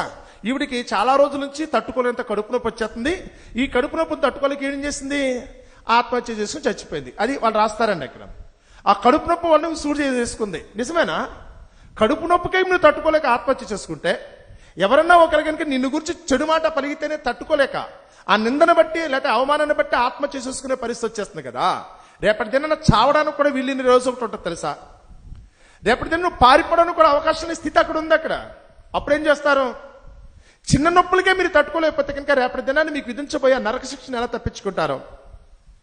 మనుషుల దగ్గర నుంచి పారిపోవచ్చండి, ఈ లోకం నుంచి మరి పారిపోవచ్చు కావాలనుకుంటే. ఈ మనుషుల దగ్గర నుంచి అయితే మీరు చనిపోయే దగ్గర దూరం అయిపోవచ్చు, కాదని చెప్పట్లా. మరి దేవుని దగ్గర నుంచి ఎలా పారిపోతారు? దేవుని దగ్గర నుంచి ఎలా పారిపోతారు? రేపటి దిన ఆయన ముందు నుంచి తప్పించుకోవడం నీ వల్ల అవుతుందా? ఇక్కడైతే కనుక సమాధానం చెప్పలేక పారిపోయారు, మరి అక్కడ ఖచ్చితంగా సమాధానం చెప్పాల్సిందే. పారిపోతే కుదరదు కదా. ఏం చేస్తారు? చాలా మందికి అర్థం కావట్లేదండి. ఏదో తమకు తెలిసిన ఏదో సత్యాన్ని బట్టి, ఎవరో చెప్పిన పుక్కుటు పురాణాలను బట్టి అయితే కనుక ఈరోజు మాట్లాడుతున్నారే తప్ప, లోకమున్న ప్రతి మనిషి కూడా రేపు దినాన ఆ దేవుని ముందు నిలబడాలన్న సంగతి అందరూ మర్చిపోతున్నారు. ఎందుకంటే ఆ దేవుని చిత్తాన్ని బట్టే కదా, ఆయన యొక్క సృష్టిని బట్టి ఈరోజు మనం ఉన్నాం. దేవుడు ప్రతి వస్తువును దాని పని నిమిత్తం సృష్టించానని రాశాడు. నిన్నైనా నన్నైనా కానీ ఒక్కొక్కరికి ఒక్కొక్క పని, ఒక్కొక్కరు ఒక్కొక్క విధంగా అయితే కనుక దేవుని నామాన్ని మహిమపరచవలసిన ఆవశ్యకత ఉందండి. ప్రతి ఒక్కరు కూడా దేవుని గొప్పతనాన్ని అయితే కనుక చుట్టూ ఉన్న వారందరికీ తెలియపరచాల్సిన ఆవశ్యకత కోసమే దేవుడు ఇక్కడ పంపించాడు. కానీ ఎందుకు నువ్వు ఉన్నావో తెలియకుండా లోకంలో ఉన్నంతసేపు మన ఇష్ట ప్రకారం జీవించి రేపటి దినాన్ని ఏమీ లేకుండా ఒట్టి చేతులతో ఆయన ముందుకు వెళితే కనుక ఏమవుతుంది? రేపటి దినాన్ని ఏ పని చేయకుండా సోమరపోతులుగా ఆయన ముందు నుంచి ఏమవుతుంది? పైగా మంచి పనులు ఎలాగ చేయలేదని అనుకుంటే సరిపోవడం కాదు, ఏ పని చేయకపోవటమే కాకుండా చేయకూడని దౌర్భాగ్యమైన పనులు మాత్రం బాగా చేస్తారు. పనికిరాని ఈ చెత్తంతా కూడా పెట్టుకెళ్తే కనుక ఏం చేస్తారు దేవుడు? వాళ్ళు చేసిన దుష్క్రియలను బట్టి కనుక దేవుడు విధించే శిక్ష ఏంటి? పైగా ఏదైనా అంటే కనుక ఏమంటారంట, చేయకుండా పాప పనులన్నీ చేస్తూ లోకంలో ఉంటారు కదా కొంతమంది గోండాలు, రౌడీలు, దాదాలు, మాఫియా లీడర్స్, ఫ్యాక్షన్ లీడర్స్ ఉన్నారండి కొంతమంది. వీళ్ళందరికీ ఎప్పుడు కూడా చెడుతనం చేయటమే వాళ్ళకి అలవాటండి. ఎవరైనా వాళ్ళు ఎదిరించడానికి వెళితే కనుక వెంటనే వాళ్ళ ప్రాణాలు తీసేస్తారండి, చంపేస్తారు, శిక్ష ఒక విధంగా చిత్రహింసల పాలు చేసేస్తారండి. వాళ్ళని ఎదిరించడానికి ఈ రోజు సమాజంలో మిగతా వాళ్ళందరూ కూడా ఇంటిలో వాళ్ళ కళ్ళలో పడటం అనవసరం ఉద్దేశంతో దూరంగా వెళ్తారు. అడిగితే కనుక మాకెదురు సమాధానం చెప్తావా అంటారు, విర్రవిగి తిరుగుతారండి. ఈ విర్రవిగి తిరిగే బ్యాచ్ అంతటి కూడా దేవుడు అంటే భయం లేకుండా ఎవరైతే లెక్క లేకుండా తిరుగుతారో ఈ బ్యాచ్ అంతటి కూడా దేవుడు విధించే శిక్ష ఎలా ఉంటుందో ఇప్పుడు ఆ మాటనైతే కనుక చదువుతున్నాను. చూడండి, 18వ అధ్యాయము ప్రకటన గ్రంథం 7వ వచనం నుంచి చదువుతున్నాను. అది నేను రాణిగా కూర్చుండుదానను, నేను విధవరాలను కాను, దుఃఖము చూడనని తన మనస్సులో అనుకోను గనుక. ఏం చూడదట? సుఖమే తప్ప నాకు ఎప్పుడు కూడా కష్టం కలగదు. నేను ఎప్పుడు కూడా కోట్లలో ఉంటాను. కోట్ల రూపాయల చుట్టూ ఆస్తిపాస్తున్నా కనుక ఏ రోజు కూడా నేను ఎదుటివాడి దగ్గర చెయ్యి చాచవలసిన అవసరత రాదు అనుకునే పరిస్థితులు ఉంటారండి. నేను రాణిగా కూర్చున్నదన్న ఈ ఉద్యోగంలోంచి నన్ను ఎవడో తీరాడు, ఈ పదవిలోంచి నన్ను ఎవడో తీరాడు కదా. ఈ పేరు ప్రఖ్యాతులు, పరువు ప్రతిష్టలో నా చుట్టూ ఉన్న జనం అందరూ నన్ను అభిమానించే విధానం ఎవడు తీస్తాడో? నా అంతటి వాడు లేడని గురించి చెప్పి ఎవరైతే అనుకున్నారో వారందరికీ దేవుడు చెప్తున్న సమాధానం అయితే కనుక ఇలాగా ఉంది. నేను రాణిగా కూర్చుంటుదానని కదా. నిజమా? ఎప్పుడు రాణిగానే ఉంటావా? నువ్వెప్పుడు రాజుగానే ఉంటావా? నువ్వెప్పుడు మంత్రిగానే ఉంటావా? ఎప్పుడు ఒక అధికారిగానే ఉంటావా? కానీ ఒక సంగతి తెలుసా, ఒకడు వాటిని చూసుకుని కనుక మురిసిపోతుంటే కనుక ఇదే గొప్ప అనుకుంటే కనుక ఒకరోజు నీకు తెలియకుండానే ఆ స్థానం నుంచి దేవుడు నిన్ను తప్పిస్తాడు.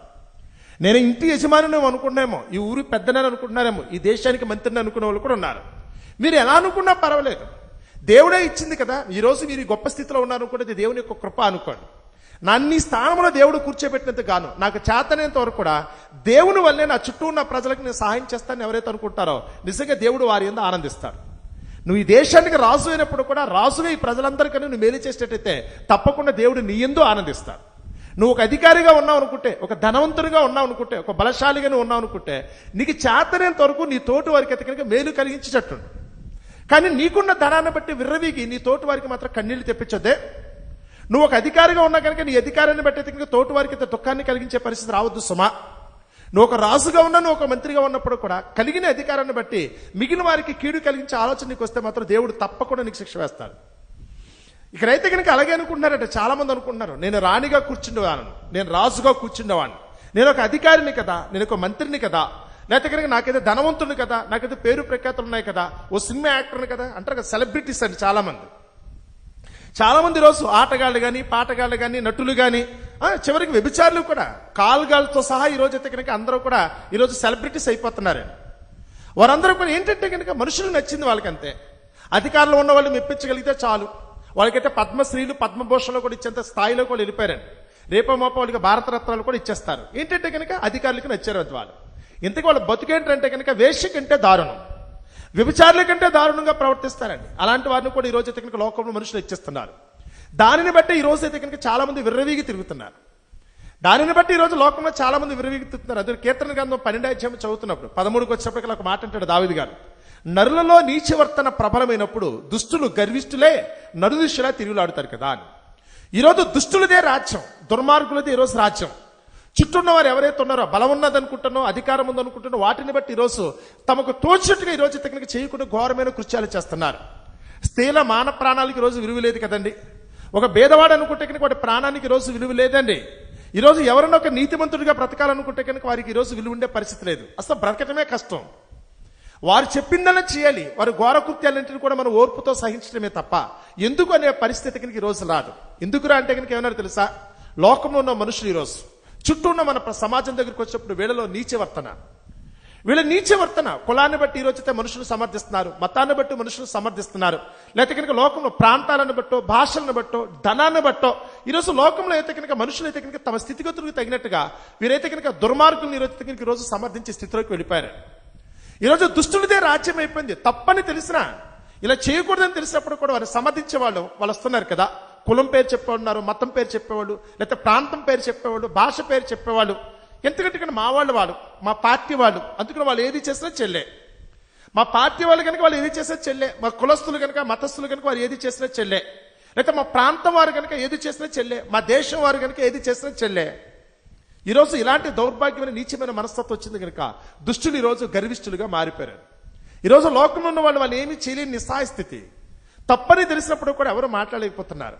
కానీ లోకంలో మనుషులు అనుకున్న మనం ఏం చేయలేకపోయినా అన్నిటినీ చూస్తున్న దేవుడు, అందరినీ సృష్టించిన దేవుడు, అందరికీ తీర్పు తీర్చగలిగే దేవుడు మాత్రం రేపటి దినాన వాళ్ళకి విధించబోయే శిక్ష మాత్రం జాగ్రత్తగా గమనించాడు. ప్రతిదానికి తీర్పు ఉందండి. ఎవరో కూడా ఆయన చేతులోంచి తప్పించుకోవడం మాత్రం సాధ్యమయ్యే పని కాదు. ఓ సమయం వచ్చేప్పటికల్లా ప్రతివాడు కూడా అయితే కనుక ఆయన న్యాయమైన తీర్పు కొరకు ఆయన న్యాయపీఠం మీద ఉంచవాలి. లోకంలో అయితే కనుక మనుషులతో కూడుకున్న ఒకళ్ళు కనుక మన కోర్టులు కానీ, పోలీస్ స్టేషన్ కానీ, లేకపోతే మరొకరు ఎవరు కూడా సరైన న్యాయం చెప్పలేకపోవచ్చు. సాక్ష్యాలు ఏమనో, లేకపోతే కనుక భయపడి సాక్షులు ఎవరు దగ్గరికి రాలేదనో, రుసులు ఏమనో ఉద్దేశంతో వాళ్ళు వదిలేస్తున్నారు. కానీ దేవుని న్యాయపీఠం దగ్గరికి వచ్చినప్పుడు ఎవడు ఆయనకి సాక్ష్యం చెప్పక్కలా. ఆకాశము భూమే సాక్ష్యం. రేపటి దినాన లోకంలో మనుషులందరూ వాళ్ళు ఏమేమి చేశారనుకున్నప్పుడు కనుక ఉన్న రుజువు ఏంటంటే కనుక ఆకాశాన్ని భూమిని మనం బెదిరించలేంగా, మనం బ్లాక్మెయిల్ చేయలేము, డబ్బులు ఇచ్చి కొనుక్కోలేమండి. ఆకాశము భూమికి తెలియకుండా ప్రపంచంలో ఏ ఒక్క మనిషి పుట్టినవాడు ఎవడో కూడా ఇప్పటివరకు గిట్టినవాడు ఎవడలేడు. ప్రతి ఒక్కరు చేసిన పనులన్నీ కూడా ఆకాశం భూమి రెండూ కూడా చూసాయండి. ఈ రెండూనే దేవుడు రేపటి దినాన్ని అయితే కనుక దేవుని ముందు సాక్ష్యం చెప్తాయి తెలుసా. అప్పుడు దేవుని ముందు సాక్ష్యం చెప్పి సాక్ష్యాన్ని బట్టి ప్రతి ఒక్కరికి వాని క్రియల చొప్పున దేవుడు ప్రతిఫలాన్ని ఇవ్వబోతున్నాడు. ప్రతి ఒక్కరికి దేవుడు అయితే న్యాయమైన తీర్పు. ఈరోజు నీకు కలిగిన కష్టాన్ని బట్టి పెద్ద ఏమీ మాట్లాడకండి. మనుషుల ముందు అయితే కనుక అయ్యో నాకు ఇంత కష్టం వచ్చిందని చెప్పి జాలిగా ఉండటం కోసం, ఎదుటి సింపతి కోసం చాలా మంది ప్రయత్నిస్తారు. కానీ ఒక్కటి మాత్రం గుర్తుపెట్టుకోండి, దేవుడు న్యాయవంతుడు.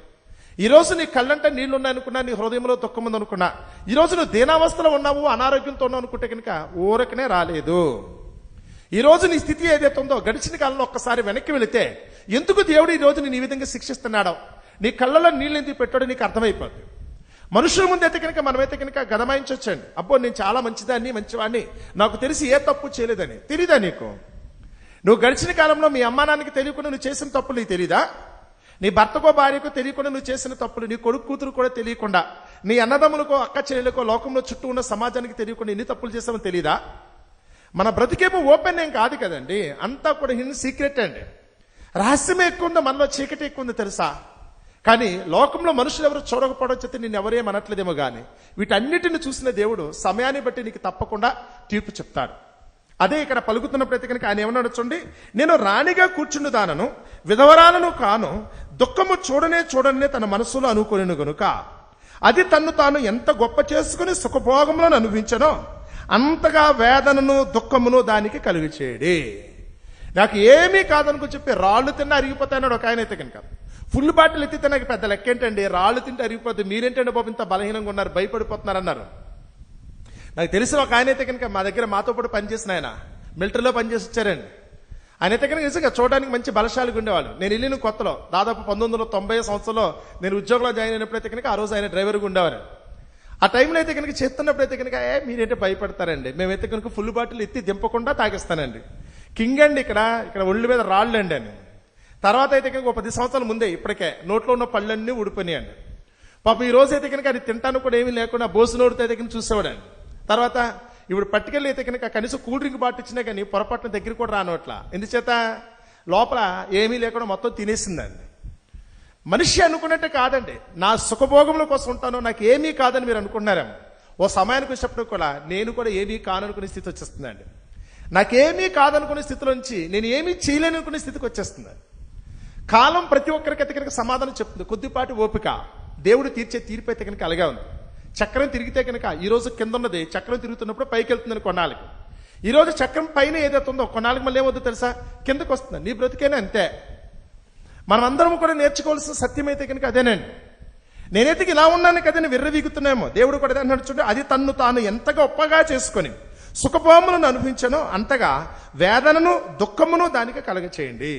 ఈరోజు సుఖము భోగము గొప్ప అని ఎవరైతే అనుకున్నారో రేపటి దినాన్ని మీకేవద్దట, వేదన దుఃఖము కూడా మీకు దగ్గరగా రాబోతుందని మాత్రం చూసుకోండి. అది కూడా మీరు చూడాలి. ఒకప్పుడు పట్టరానంత విర్రవిగా తనం మీకు కనుక ఉందనుకుంటే కనుక రేపటి దిన పట్టరానంత దుఃఖము కూడా మీకు వస్తుందని తెలుసా. దానికైతే కనుక ఆ విధంగా కలిగి చేయండి అంటున్నాడు చూడండి. అందుచేత ఒక్క దినమునే దాని తెగుళ్ళు అనగా మరణము దుఃఖము కరువు వచ్చును. ఏదో కోట్లు సంపాదించుకున్న వరకు కూడా ఏదో ఒక రోజు ఏమొద్దట, కరువు అండి.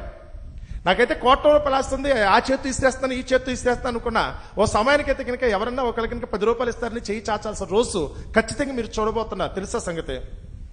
నాకు అన్నీ ఉన్నాయని మీరు అనుకుంటున్నారు. నా ఆరోగ్యం ఏంటండి, నేనైతే కనుక కింగిలో ఉన్నానండి, బండ రాయండి మీరు అంటున్నారేమో. ఓ సమయానికి మీకు తెలియకుండానే మీ ఒంట్లో ఉన్న పార్ట్లు ఒక్కొక్కటిగా తినుకుంటూ పోతాయండి. పైకి చూడడానికి మాత్రం ఉంటారండి, చిమ్మెట్టు కొట్టిన వస్త్రం కదా అని చూడడానికి బట్టలు బాగానే ఉంటాయి, పట్టుకుంటే మాత్రం మొత్తం పీసులుగా ఊడొచ్చేస్తాయండి. లోపల అవయవాలన్నీ కూడా మీకు తెలియకుండా అవన్నీ కూడా పాడైపోతాయనే సంగతి మీకు తెలుసా. ఆ కరువు మీకైతే కనుక మరణం అవన్నీ కూడా ఒకదాని వెంట ఒకటి మీకు అన్ని కూడా చేరుకున్న రోజున అప్పుడు అనిపిస్తుంది, నేను ఎంత తప్పు చేశాను, నేనెంత అవివేకంగా మాట్లాడాను, నాకేదో ఉందన్న ఉద్దేశంతో నేను విర్రవీగి తిరిగాను, కానీ ఇంత వచ్చిందా. ఈరోజు కూర్చుంటూ లేకపోతున్నాను, లేస్తే కూర్చోలేకపోతున్నాను కదా. ఒకప్పుడు ఎంతో మందిని అజమాయిషీ చేసిన వాడిని, నా చేతులతో అయితే కనుక ఎంతో మందిని మోసుకెళ్ళాను కదా. ఈ రోజు అయితే కనుక ఎంత హేళనగా ఉంది. ఎవరో ఒకరు వచ్చి నాకైతే కనుక చెయ్యందించాలి, ఎవరో ఒకరు వచ్చి నాకు తినిపించాలి, ఎవరో ఒకరు వచ్చి నా మీద జాలి పడైతే కింద నా హాస్పిటల్ తీసుకెళ్ళాలి, ఎవరో ఒకరు ఈ రోజు అయితే కింద ఆదరించాల్సిన దుఃఖకరమైన పరిస్థితులు నాకు ఉన్నాయి కదా. ఊహించగలరా? ఒకడు ఆల్రెడీ ఎవరైనా ఇందులో ఇరుక్కున్నారు ఇప్పటికే అనుకుంటే కనుక ఇప్పటికైనా పరివర్తన పొందండి. మిమ్మల్ని ఏడిపించడం కోసం దేవుడు ఇలా చేయలా, మిమ్మల్ని శిక్షించాలని దేవునికి కోరిక కాదండి. ఆయన అయితే కనుక ప్రేమమయుడే. ఆయనకి కావాల్సిందల్లా ముందు నీలో మార్పు, నీలో పరివర్తన కలగాలి. మనిషి జీవితం అనుకున్నప్పుడు ఎంతసేపు తిని తాగడం పడుకోవడం కోసం కాదు, ఏదో ఒంట్లో బలం ఉందని 10 మందిని కొట్టుకు తినడం కోసం కాదు, 10 మందిని మోసం చేయడం కోసం నీకు తెలియడం లేదు దేవుడు. నువ్వు చదువుకున్న చదువు అయితే కనుక 10 మందికి ఉపయోగపడి 10 మందిని బ్రతికించేటట్టు ఉండాలి తప్ప నీ కలిగిన ఈ క్రిమినల్ నాలెడ్జ్ని బట్టి అయితే కనుక 10 మందిని పాడు చేసే పరిస్థితి మాత్రం రాకూడదండి. చాలా మంది అయితే కనుక తాము చెడిపోతూ పక్కను కూడా 10 మందిని చెడపడానికి ప్రయత్నిస్తున్నారు. కానీ నువ్వు బాగుపడి 10 మందిని బాగు చేయి. నువ్వు సుఖపడద్దని చెప్పట్లేదు, కానీ నీ సుఖాన్ని బట్టి 10 మందిని కూడా సుఖపెట్టేటట్టు ఉండాలి కదా. నువ్వు ఆనందపడద్దని దేవుడు అనట్లేదు, నీ ఆనందాన్ని బట్టి 10 మంది ఆనందించే పరిస్థితి రావాలి. అంతేగాని నువ్వు చేసే పనులు 10 మంది కన్నీటికి మాత్రం కారణం కాకూడదు. నీ వల్ల అయితే కనుక 10 మంది అయితే కనుక దేవునికి మొరపెడుతూ పలానా వారి వల్ల మేము ఇబ్బంది పడుతున్నామని దేవునికి అయితే కనుక మొరపెట్టుకునే పరిస్థితి రాకూడదు. అలనాడు ఐగుప్తు దేశంలో ఉన్న ఇశ్రాయేలీ ప్రజల గురించి ఆలోచిస్తే ఫరో చక్రవర్తి వారు పెడుతున్న బాధలను బట్టి, ఆ ఇశ్రాయేలీ ప్రజలు కలిగిస్తున్న కష్టాన్ని బట్టి ఇశ్రాయేలీ ప్రజలందరూ ఏకముగా దేవునికి మొరపెట్టారట. ఎవరిని బట్టి? ప్రభా, ఈ ఫరో చక్రవర్తి అయితే కనుక మాకు పెట్టకూడని బాధలని పెడుతున్నారు కదా, మమ్మల్ని ఘోరంగా హింసిస్తున్నాడు ప్రభా, మమ్మల్ని అందరూ కూడా ఏడిపిస్తున్నాడు, దయచేసి మాకు సహాయం చేయమని చెప్పి రాజుకు వ్యతిరేకంగా దేవునికి మొరపెట్టారట. ఈరోజు నిన్ను గురించి కూడా ఎవరైనా దేవునికి మొరపెడుతున్నారా? నీ వల్ల కలుగుతున్న కష్టాన్ని బట్టి దుఃఖాన్ని బట్టి దేవునికి కలిగే ఎవరైనా మొరపెడుతున్నారా? అది ఎంత ప్రమాదమో తెలుసా. ఇందాకైతే కనుక మీరు చదువుకున్నది ఏదో లోకాసువార్తలో మన పాఠ్యభాగం దగ్గరికి వచ్చినప్పుడు ఆ పాఠ్యభాగంలో ఉన్నది ఏంటో చదువుతున్నాను చూడండి. 12వ అధ్యాయం లోకాసువార్త 20 వచనం. ఆ వ్యక్తి ఎప్పుడైతే కనుక నా ప్రాణమా తినుము తాగుము సుఖించుము అన్ని నీకు సమకూర్చి పెట్టాను అనుకున్న సమయంలో ఆ రాత్రికి దేవుడు అతని దగ్గరికి వచ్చి అన్నాడు చూడండి, వెర్రివాడా ఈ రాత్రి నీ ప్రాణమును అడుగుచున్నారు. మాట అర్థమైందా? ఆ రాత్రి ఎవరు అడుగుతున్నారంట? అతని ప్రాణాన్ని అడుగుతున్నారు. దేవుడు అడగట్లా. ఎవరు అడుగుతున్నారు? దేవుడు అడగట్లేదు. ఎవరు అడుగుతున్నారు?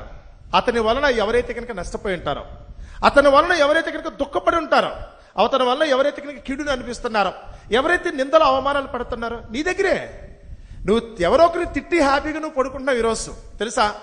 నువ్వు ఎవరో ఒకరినైతే కనుక పలకకూడని ఈచమని నిందాపూర్వకమైన మాటలు పలికి పడుకుంటున్నావు. కానీ ఆ బాధ భరిస్తున్న వాళ్ళు ఎవరైతే ఉన్నారో, నిందపడిన వాళ్ళు, అవమానపడుతున్న వాళ్ళు ఎవరైతే ఉన్నారో, వారు ఇంటికి వెళ్ళైతే కనుక వారు మనసులను ములుగుతో దేవునికి విన్నవించుకున్నారో సంగతి మీకు తెలుసా? మీరు అనేసి మర్చిపోతున్నారు, మీరు తిట్టేసి వెళ్ళిపోతున్నారు అంతే. కానీ ఆ తిట్టు తిన్నందుకు గాను, ఆ నింద పడినందుకు గాను అవతల వాళ్ళు ఎంత బాధపడుతున్నారో మీకు తెలుసా? లోకంలో మీరు చేసే పనులు, మీ ప్రవర్తన, అది నోటి మాట, చూసే చూపా, లేకపోతే మీ వ్యక్తిగతమైన మీ ఆహారమా, ఏదైనా కావచ్చు అండి, మీ ప్రవర్తన వల్ల చాలా మంది బాధపడుతున్నారు. ఆ సంగతి మీకు తెలియట్లా.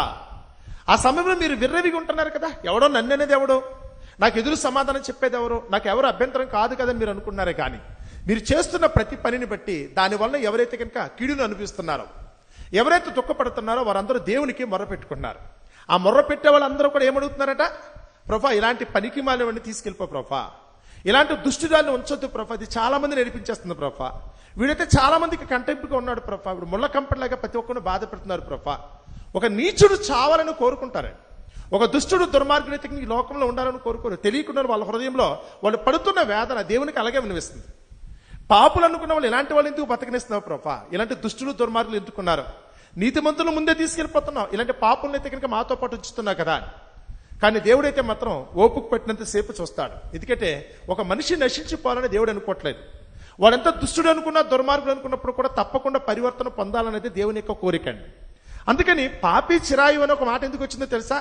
పాపం చేసే వాళ్ళు ఎక్కువ కాలం బతుకుతారండి. మీకు ఆ సంగతి తెలియట్లా. పాపంలో, ఎందుకంటే వాళ్ళకి దేవుడు పాపం చేశారు కనుక వాళ్ళకి అది బోనస్ కాదండి, వాళ్ళు మారతారేమన్న ఉద్దేశంతో, ఇప్పటికైనా తమ తప్పు తెలుసుకుంటారనే ఉద్దేశంతోనే దేవుడు వాళ్ళకి ఇచ్చే అవకాశమే. నీతిమంతులు ఎలాగ దేవుని యందు భయభక్తులు కలిగి ఉన్నారు కనుక, దేవుని ఎరిగారు కనుక వాళ్ళ పని పూర్తి అయిపోయింది. వాళ్ళు దేవుని తెలుసుకుని వాళ్ళు దేవుని దగ్గరికి వెళ్ళిపోతారా. కానీ వీళ్ళకి దేవుడు అంటే తెలియదు కనుకనే, ఇప్పటికీ దుష్టత్వంతో ఉండిపోయారు కనుకనే వారు మారు మనసు పొందాలనే ఉద్దేశంతో దేవుడైతే కనుక వాళ్ళకి అవకాశం ఇస్తున్నాడు. ఎన్నాళ్ళు ఇస్తాడు? ఓపిక పట్టినంతసేపు ఓపిక పడతాడు. ఏదో ఒక సమయానికి ఏం చేస్తాడు? చూడండి, ప్రకటన గ్రంథం 6వ అధ్యాయము. ఎవరు ఈ రోజైతే కనుక ఒక దుష్టుని యొక్క ప్రాణాన్ని ఎవరు కోరుకున్నారు, ఒక దుర్మార్గుడు చావుని ఎవరు కోరుకున్నారు అనుకున్నప్పుడు ఆ మాట నేను చదువుతున్నాను. 9వ వచనం, ప్రకటన గ్రంథం 6వ అధ్యాయము 9వ వచనం. ఆయన 5వ ముద్రను విప్పినప్పుడు దేవుని వాక్యము నిమిత్తమును తాము ఇచ్చిన సాక్ష్యము నిమిత్తమును వధింపబడిన వారి ఆత్మలను బలిపీఠము కింద చూచితేనే. ఎవరట వీళ్ళు? దేవుని యందు భయభక్తులతో నీతివంతంగా బ్రతకాలనుకున్న వాళ్ళని లోకం చంపేస్తాడు కదా. నీతిమంతుని బతకనవదు కదా. మంచి వాళ్ళకి రోజులు మిగలో, మంచి వాళ్ళని బతకనవరండి. వాళ్ళకి కావాల్సింది అంటే కనుక వాళ్ళు దుష్టత్వానికి అనుకూలమైన వారిని ఈ రోజు లోకం అయితే కనుక ఒప్పుకుంటుందండి. వారు దురాలోచనకి తగిన వారిని ఈ రోజు లోకం అంగీకరిస్తుంది తప్ప మంచి వాళ్ళకి ఈ రోజు లోకం ఎప్పుడు కూడా సపోర్ట్ చేయదండి. కాబట్టి ఎవరైతే కనుక ఈ లోకం యొక్క దుష్టత్వానికి బలైపోయారో వారు దేవుని ముందు నిలబడి ఏమంటున్నారు? చదువుతున్న చూడండి, 10వ వచనం. వారు, నాదా సత్యస్వరూపి పరిశుద్ధుడా, ఎందాక తీర్పు తీర్చకయు మా రక్తము నిమిత్తము భూనివాసులకు ప్రతిదండన చీకియు ఊరకుందు అని బిగ్గరగా కేకలు వేసిరి. ఎవరు వీళ్ళు? ఎవరి కోసం కేకలేస్తున్నారు? ఎవరైతే నలిగిపోయారో, ఎవరైతే కనుక ఒక లోకము చేతులైతే కనుక దుర్మార్గంగా హింసలు పొంది చనిపోయారో, నీతిమంతులుగా ఉన్నంతగానో ఎవరైతే కనుక కష్టాలు అనిపించారో వారందరూ కూడా దేవునికి ఏం చేస్తున్నారట? మొరపెడుతున్నారు. ఏమని? ప్రభువా, ఎందాక మా నిమిత్తము ఈ భూలోక నివాసులకు తీర్పు తీర్చో. అంటే లోక నివాసులు అంటే దాని అర్థం ఏంటి తెలుసా? లోకం యొక్క సుఖభోగాలకు అలవాటు పడినవారు, లోకము తీరున ప్రవర్తించేవారు. దేవుడంటే భయము భక్తి లేకుండా ఎవరైతే భక్తిహీనంగా తిరుగుతున్నారో వారి ప్రాణాల గురించి అయితే కనుక వీళ్ళైతే మొరపెడుతున్నారట. ఎందాక, ఇక ఎన్నాళ్ళు ఓపిక పట్టాలి? దుష్టుడైతే కనుక విర్రవీగి తిరుగుతున్నాడే, దుష్టత్వంతో వాడు వెళ్ళిపోతున్నాడే. దుర్మార్గులకి ఈ రోజు మంచి రోజులు ఉన్నాయి తప్ప నీతిమంతులకైతే కనుక ఏ రోజు కూడా కనపట్లేదు కదా. ఇక ఎన్నాళ్ళని ఇలాగే ఉంటుందా? తీర్పు చెప్పవా? ఈ భారం ఇలాగే ఉండిపోవాలి, ఈ పాప భారం తీసేయవా అని అడుగుతున్నారట. ఇప్పుడు దేవుడు కూడా అక్కడ ఏమడుగుతున్నాడు? వెర్రివాడా, ఈ రాత్రికి ఏమడుగుతున్నారు వాళ్ళు? నీ ప్రాణం అడుగుతున్నారు. ఒకవేళ నీ ప్రాణమే కనుక పోతే, నువ్వు చేస్తున్న తప్పులను బట్టి కనుక నీ ప్రాణాన్ని కనుక నువ్వు పోగొట్టుకున్నట్టే, ఇన్నాళ్ళు నువ్వు సంపాదించుకున్న నీ ఆస్తి పాస్తులు ఎవరికి చెందుతాయి? చేశాక ఎంతో మందిని మోసం చేసి సంపాదించాక వెండి బంగారాల గురించి ఆలోచించిన, ఎకరాల పొలాల గురించి ఆలోచించిన, కట్టిన ఇంటిని గురించి ఆలోచించిన, నువ్వు సంపాదించుకున్న నీ భార్య, నీ బిడ్డలు, నీ భర్త ఉన్నారు కదా. లోకంలో ఎవరినైతే కనుక నువ్వు సంపాదించుకోవడానికి ప్రయత్నించావో, నీకు ఏదైతే కలిగిందని నువ్వైతే కనుక దాన్ని చూసి ఈరోజు మురిసిపోతున్నావో, ఒకవేళ నువ్వు చేసిన పని కనుక దుష్టత్వంతో నిండుకుందైతే, దుర్మార్గత్వంతో నిండుకున్నదైతే, తోటివారి యొక్క రక్తాన్ని కనుక నువ్వు పీల్చినట్లయితే, తోటివారి కన్నీటితో కనుక ఒకరికైనా నువ్వైతే కనుక ఒక దాహనం తీర్చుకునే పరిస్థితి వస్తే, వాళ్ళు దేవునికి పెట్టిన మొరను బట్టి దేవుడు యాక్షన్లోకి వస్తే, దేవుడు కనుక తీర్పు చెప్పే పరిస్థితి వస్తే కనుక ఇప్పుడు ఈ సంపాదించినవన్నీ ఎవరు అవుతాయి? ఈరోజు నీకు కలిగిందంటే ఎవరు అవుతుంది? ఈ ప్రాణమే కనుక పుట్టుకుని క్షణాన్ని కనుక పోతే, నువ్వు దేని కొరకైతే ఇన్నాళ్ళు మనసు పెట్టుకుని ఆలోచించావో అది ఎవరు వశమవుతుంది? ఎవరు వశమవుతుంది? ఆలోచించుకోండి. ఎవరికి వాళ్ళు సమాధానం అయితే కనుక ఇద్దరు నేను చెప్పేదేమీ లేదండి. ఎవరికి వాళ్ళు మీరే తెలుసుకోవాలి. మీ సమాధానం అయితే కనుక మీదే. ఈరోజు ఏ స్థితిలో ఉన్నారో చూసుకోండి. దేనికోసం మీరు తాపత్రయపడుతున్నారు? మీ ఆశని తీర్చుకోవడం కోసం ఎంతమందిని మీరు కష్టపెడుతున్నారు? మీ కోరిక తీర్చుకోవడం కోసం ఎంతమంది జీవితాలతో మీరు చెలగాటమాడుతున్నారు కదా? రైట్. ఇన్ని కోసం ఇన్ని దుర్మార్గాలు మీరు చేశారు. వీటి కోసం ఇన్ని దుర్మార్గాలు చేశారు. ఒకళ్ళు నా కోసం కావాలనే ఉద్దేశంతో భవిష్యత్తుల గురించి కూడా కొట్లు విప్పి మరీ కట్టించుకున్నాడట. సంవత్సరాల తరబడి దాచుకున్నాడట. ఒకవేళ కనుక సంవత్సరాల తరబడి దాచుకున్న ఆస్తి, అదే ఆస్తిగానే ఉందండి, పర్వాలేదు, దాని గురించి ఎవరు అడగట్లా. దానితో దానికి సంబంధం లేదు. దేవుడైతే కనుక ఆస్తిని ఎప్పుడు తప్పు పట్టాడు. ఆహార పదార్థాలు తప్పట్టు, వెండి బంగారాలు కూడా తప్పు పట్టడం. కానీ తప్పు పట్టేదల్లా వాటిని సంపాదించుకోవడం కోసం నువ్వు చేసే అన్యాయాన్ని తప్పు పడతాడు. వాటిని కోరుకోవడం కోసం అయితే కనుక, తెచ్చుకోవడం కోసం నువ్వు చేసే దుర్మార్గతను అయితే కనుక తప్పు పడతాడు. ఇప్పుడు ఒకవేళ కనుక ఈ రాత్రిగా నీ ప్రాణం పోతే, నువ్వు ఇన్నాళ్ళు చేసిన దుర్మార్గం అంతా కూడా దేని కొరకైతే నువ్వు తాపత్రయపడ్డాడో అదంతా కూడా ఎవరికి వెళ్ళిపోద్ది? ఆ ప్రశ్న మీ దగ్గర సమాధానం ఉందా? ఎవరికి వాళ్ళు అనుకోండి. ఒకళ్ళు ఈ రాత్రిగా కనుక ఒకళ్ళు కనుక దేవుని మాట నిజమైతే, ఒకళ్ళు మనమే కనుక చనిపోయే పరిస్థితి వస్తే, నాది నాది నాది అనుకున్నాం కదా, నా భార్య, నా భర్త, నా పిల్లలు, లేకపోతే నా ఇల్లు, నేను కొనుక్కున్న వాహనాలు, లేకపోతే సంపాదించుకున్న ఎకరాలు, నేను నా బ్యాంకులో బ్యాలెన్స్ అని మీరు అంటున్నారు కదా. లోకంలో మీ ఉద్యోగాల్లో, మీ పదవులో, మీ కీర్తి ప్రతిష్టలో ఏదైతే మీరు అనుకున్నారో అనుకోండి. ఎన్ని సహవాసాలు మీకు ఉన్నప్పుడు కూడా లోకంలో ఎంత పరువు ప్రఖ్యాతుల కోసం మీరు ప్రయాసపడినా, ఒకవేళ కనుక ఈ రోజే కనుక మీ ప్రాణం కనుక పోతే ఇవన్నీ ఎక్కడికి వెళ్తాయి? ఇవన్నీ ఎవరికి చెందుతాయి? ఇవన్నీ ఎవరికి చెందుతాయి? ఆ ఒక్క మొక్క కనుక మీకు ఆలోచనకు అర్థమైతే ఈరోజు మీ బ్రతుకు యొక్క పరమార్థం ఏంటో మీకు తెలిసి వస్తుందండి. ఎందుకోసం ఇన్ని కష్టాలు పడుతున్నాను? ఎందుకోసం ఇన్ని మోసాలు చేస్తున్నాను? ఎందుకోసం ఇన్ని అబద్ధాలు, ఇన్ని కుట్రలు, ఇన్ని కుతంత్రాలు? దేని కొరకు? చేయాల్సినంతా చేసేసి, ఇలాంటి దౌర్భాగ్యమైన పనులన్నీ చేసేసి, ఏదైనా కష్టం వస్తే మాత్రం చాలా మంది అంతా కనుక వెంటనే చేతులు కట్టుకుని ఎంతో వినయంగా చర్చికి వచ్చేవాళ్ళు కొంతమంది, గుడికి వెళ్ళేవాళ్ళు కొంతమంది, మసీదుకి వెళ్ళేవాళ్ళు కొంతమంది, అక్కడికి వెళ్ళైతే గుంజులు తీసేవాడు కొంతమంది, చెంపలు కొట్టేసుకునేవాడు కొంతమంది. అప్పుడా అంటే నీ కష్టమే కష్టం, కానీ నిన్ను బట్టి ఎంతమంది కష్టపడినా మాత్రం అది మాత్రం లెక్కలోకి రాదా? నీకు మాత్రమే అన్యాయం అయితే మాత్రం అది అన్యాయం. అందరూ కూడా ఆహా అనుకోవాలి. దేవుడు కూడా అయితే కనుక గిజగిజలు ఆడిపోవాలి నీకు కలిగిన అన్యాయాన్ని బట్టి. కానీ నువ్వు చేసిన అన్యాయాలు ఎన్నున్నాయి తెలుసా? ఏ రోజైనా నీ మనసులో అయితే కనుక పరివర్తన కలిగిందా? నేను చేస్తున్న పని తప్పు, ఎందుకు ఇంత అబద్ధాలు ఎందుకు మాట్లాడాలి, ఇన్ని మోసాలు నేను ఎందుకు చేయాలి, ఇన్ని కుట్రలు కుతంత్రాలు అవసరమా, ఇంతమందిని అయితే క్షోభ పెట్టడం అవసరమా, ఇంతమంది కన్నీళ్ళు నేను తాగటం అవసరమా, ఇంతమంది చెమట రక్తాన్ని అయితే కనుక నేను ఇంత డబ్బులుగా మార్చుకోవడం అవసరమా అని ఏ రోజున ఆలోచించారా? ప్రతి ఒక్కరిలో కూడా ఈ దుష్టత్వం ఉందండి. ఈరోజు ఎవరైతే కనుక దేవుని సన్నిధికి వచ్చి ఒకళ్ళు కనుక కన్నీరు పెట్టుకున్నా అనుకున్నా, ఒకసారి ఒకళ్ళ మనుషులకి అయితే అర్థం కాకపోవచ్చేమో కానీ ఈ రోజు ఎవరైనా దుఃఖపడతాను అనుకుంటే మీ దుఃఖానికి సహేతుకమైన కారణం ఉంది. దేవుడు అన్యాయస్తుడు కాడు. ఎవరిని కూడా కావాలని చెప్పి ఆయన అయితే మాత్రం ఎవరిని ఏడిపించండి. ఎవరు కూడా ఒకళ్ళు నీతిమంతులు అనుకున్నప్పుడు నీతిమంతుని శిక్ష విధించే మనస్తత్వం మాత్రం దేవునికి ఎప్పుడూ ఉండదండి. ఆయన ఎప్పుడు కూడా ప్రతి ఒక్కరిని ప్రేమించే మనసే తప్ప ఎప్పుడు కూడా ఆయన ద్వేషించడాడు. కానీ ఆయనే ఒకవేళ కనుక ఈరోజు మనకి శిక్ష విధించే పరిస్థితి, దినమెల్లా మనం ఏడ్చుకునే పరిస్థితి మనకు వస్తుంది అనుకుంటే మాత్రం ఎక్కడో మనం చేసిన తప్పుని ఇప్పటికైనా మనం తెలుసుకోవాలి. ఆలోచించండి, మీరు ఎక్కడ తప్పు చేశారో చూసుకోండి. మీ జీవిత కాలంలో ఎక్కడ పొరపాటు జరిగిందో చూసుకోండి. అన్నిటినీ చదువుకురండి, అన్నిటినీ పరిశీలించండి. మీ జీవితంలో ప్రతి పేజీ మీకు తెలిసే ఉంది, తెలియకుండా మాత్రం లేదు. ఒకసారి వెనక్కి వెళ్ళి ఒకళ్ళు ఇది తప్పేమో, నేను చేసిన పొరపాటును బట్టి ఈ రోజైతే కనుక నాకు కష్టం కలిగిందేమో అన్న సంగతి మనకి తెలిసిన రోజున ఆ తప్పును ముందు దేవుని ముందు యథార్థంగా ఒప్పుకోండి. మీరు చేసింది తప్పన్న సంగతి మొదట ఒప్పుకోండి, సమర్థించుకోవడానికి ప్రయత్నించకండి. ఆ తప్పును ఒప్పుకుని ప్రభువా ఇంకెప్పుడు కూడా ఈ పొరపాటు నేను చేయను, జరిగింది చాలు, ఇంకెప్పుడు కూడా ఈ పొరపాటు చేయనని చెప్పి నిజంగానే మీరు యథార్థమైన హృదయంతో కనుక ఆ దేవుని ముందు కనుక ఒప్పుకున్నట్టయితే, ఆ తప్పు చేయకుండా కనుక మీరు జీవించినట్టయితే ఒకరు అడగక్కర్లా. ఈరోజు మీకు కలిగిన శ్రమలు, మీ కళ్ళంటూ వస్తున్న నీళ్లు, మీకు ఎదురైన అవమానం, లేకపోతే మీ ఒంట్లో ఉన్న అనారోగ్యం మీరు చెప్పక్కర్లేకుండా అది వెళ్ళిపోద్దండి.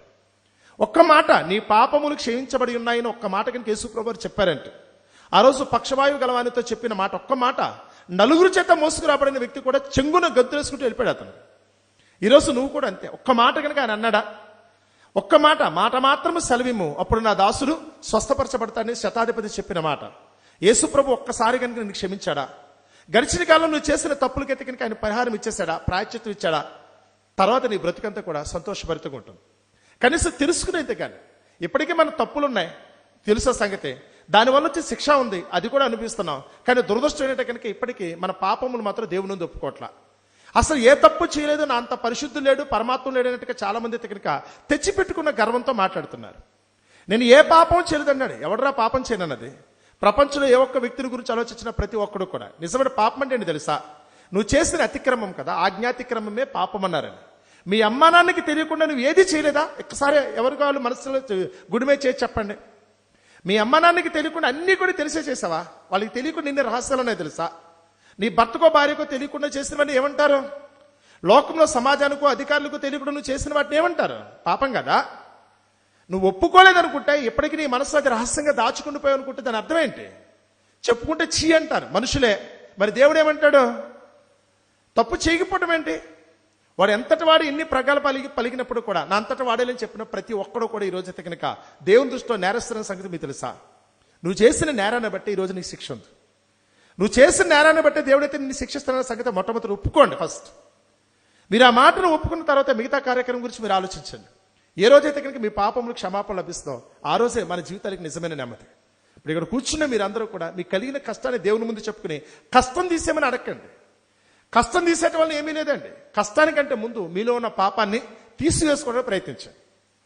మీ పాపములకు ప్రాయశ్చిత్తం కలగటానికి మీరు ప్రయత్నించండి. మీలో ఉన్న దుష్టత్వాన్ని దుర్మార్గతను విడిచిపెట్టడానికి ప్రయత్నించండి. మీ నోట్లో ఉన్న అహంకారం ఉందో చూసారా? మీకున్న గర్వం ఉందో చూసారా? తోటివారి ఎడలు మీరు పలికే పలుకులు మానండి. ఎప్పటికైనా వారిని చూసే విధానం మార్చుకోండి. వారితో మీరైతే కనుక ప్రవర్తించే ప్రవర్తన ఎప్పటికైనా మార్చుకోండి. మారు మనసు పొందమనే దేవుని యొక్క వాక్యం అయితే కనుక చెప్తుంది. ముందు మీ ప్రవర్తన మీరు సర్దిద్దుకుంటే మీకు ఒకరు చెప్పక్కర్లా, ఆ దేవుడే మిమ్మల్ని గొప్పగా అయితే కనుక చూస్తాడు. లోకంలో ఉన్నంతసేపు మీరు నెమ్మదితో సంతోషంతో జీవిస్తారు. రేపటి దిన ఆ పరలోకంలో మీరందరూ కూడా ఆ దేవునితో పాటు వారసులుగా ఉండటానికి అవకాశం కలుగుతుంది. మరి అట్టి కృప దేవుడు మనందరికీ దయచేయాలని, ఆ దేవత దేవుని చిత్తాన్ని బట్టి మనందరూ కూడా ఎల్లప్పుడూ కూడా సంతోష ఆనందాలతో జీవించాలని మిమ్మల్ని అందరినీ మనసారా కోరుకుంటూ ఈ నా మాటలు ముగిస్తున్నాను. అట్టి కృప దేవుడు మనందరికీ దయచేయునుగాక. ఆమేన్. ప్రార్థన చేసుకుందామండి. పరమందున్న మా తండ్రి, దయగల మా దేవా, మీ ఘనమైన నామమునకు వేలాది స్తుతులు స్తోత్రములు తండ్రి. మమ్మల్ని ప్రేమించారు ప్రభువా. మరొకసారి మీ ప్రియపిల్లలుగా మీ పాద సన్నిధికి చేరి నేడు మేమున్న దేని స్థితిని బట్టి ప్రభువా ఏ విధమైన పరిష్కారం మేము తెలుసుకోవాలి, మాకు కలిగిన కష్టము నష్టము దుఃఖం నుంచి ఏ విధంగా ప్రభువా మేమైతే ఒడ్డున పడాలన్న సంగతిని గురించి కొద్దిపాటి పరిష్కార మార్గమునైతే కనుక మేమందరము మీ కుమారుని యేసు ద్వారా తెలుసుకోవడానికి అవకాశం ఇచ్చారు. మీ పిల్లలైతే ప్రభువా చక్కగా ఈ మాటలు విన్నారు. విని ఏ ఒక్కరు ఈ మాటలోని పరమార్థాన్ని తులసివేయకుండా దాన్ని చక్కగా ఆకలింపు చేసుకోవడానికి ఏ ఉద్దేశంతో మీరు ఈ మాట పలికారో ఆ మాటను బట్టి తమ బ్రతుకున్న లోటుపాట్లను సరిచేసుకుని మీ చిత్తము చొప్పున ప్రభ జీవించడానికి లోకమందు ప్రభ మేము ఏడవటానికి రాలేదనే సంగతి మీరు చెప్తున్నారు. మేము సంతోషంగా ఉండాలనే మా కొరకు సమస్తమును మీరు సమకూర్చారు. నీ చిత్తమైతే ప్రభ మేమందరము మీరు అనుగ్రహించిన ప్రతి ఈవిని సంతోషంగా అనుభవించినట్లుగా మా బ్రతుకాలంలో చివరి వరకు ప్రభ మీరు అనుగ్రహించే నెమ్మదిని సమాధానాన్ని పొందినట్లుగా కావాల్సిన సహాయం దయచేయమని, ముందున్న మా కార్యక్రమమును మీ నామమునకు మహిమార్థముగా జరిగించమని మీ కుమారుడైన క్రీస్తు నామమున ఈ ప్రార్థన మీకు సమర్పిస్తున్నాము తండ్రి. అందరికీ వందనాలండి.